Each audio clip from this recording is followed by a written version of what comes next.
Why don't we talk next to Chris from Ocala? Is it pronounced Ocala or Ocala, Florida? Hello? Yes, that's you. Hey, David, what's up? Yeah, it's Ocala, Ocala. Florida, about an hour away from Orlando. Got it. What's going on? Not much. So, first off, I want to say thank you for everything you do, man. I mean, beforehand, before I even saw your show, I was having a bit of trouble finding any left-leaning talk shows. I feel like I've been more exposed to like the people like Ben Shapiro or Dave Rubin, and it was really hard finding the opposite. And when I delve into your channel, I was able to completely switch my views on everything. I mean, what you Wow. said made a lot of sense and everything, and I just want to say thank you for that. And Pleasure. I have a question about Biden's age. The right has been pushing this propaganda that he's too old and that Kamala Harris is going to take over and everything. And I know that's a bit of a stretch, but I mean, at the same time, I recognize that the guy is 78 years old. Should I be expecting that something could happen in the near future? I mean, I know that you said before that wealthier people tend to um, um, live longer. Like with Donald Trump, I mean, even though he's severely obese, I mean, the guy's a freaking whale. He does have a lot of money, so it's expected that he'll live a rather long lifespan compared to the Listen, average person. Joe, so you're absolutely right that class has a huge interaction with life expectancy in the United States, but I don't know that it's that different between multimillionaires and billionaires. So but from the standpoint of economic class, Joe Biden at this point is a wealthy guy, and I don't think that's really the issue. You do point out the risk factors. Donald Trump is quite overweight. Joe Biden is not. Donald Trump doesn't exercise. We regularly saw Joe Biden riding his bike.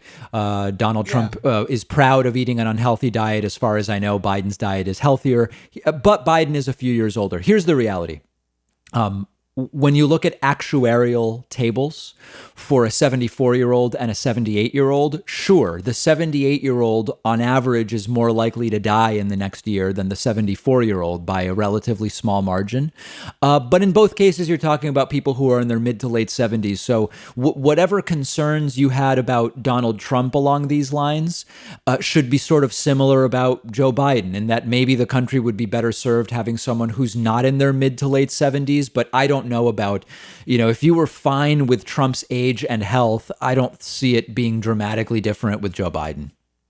Right. Okay. So I mean, like realistically speaking, I mean, I shouldn't really be expecting a President Harris anytime soon, right? I mean, the guy's being taken care well of. Listen, he's getting the best health care anyone can get as president Yeah. of the United States. And the problem is we can make assessments about what we expect from large populations. Making predictions about any one person's health is very difficult to do. And that applies to any individual. Right. Okay. And All right, Chris, I've I'm going to even let you noticed go that. because your Yeah. your phone won't stop buzzing in the background and it's kind of getting to be a little bit irritating to the audience. So we're going to go, but I really do appreciate hearing from you.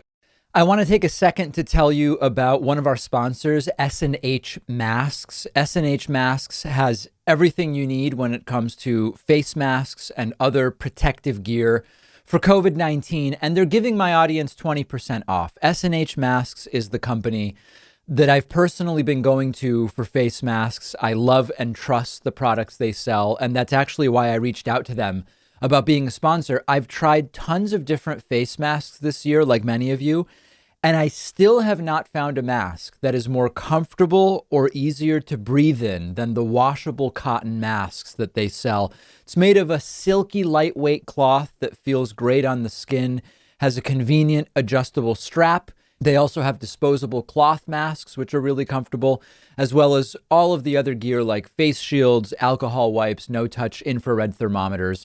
And all of their prices are very reasonable. I also love S&H masks because they've donated over 60,000 masks to healthcare institutions. They're an excellent company. Shipping is just $5 and shipping is free on orders over $150. You can get there by going to davidpakman.com/mask. The link is under this video, and you can save 20% on everything in their store when you use the coupon code DAVID.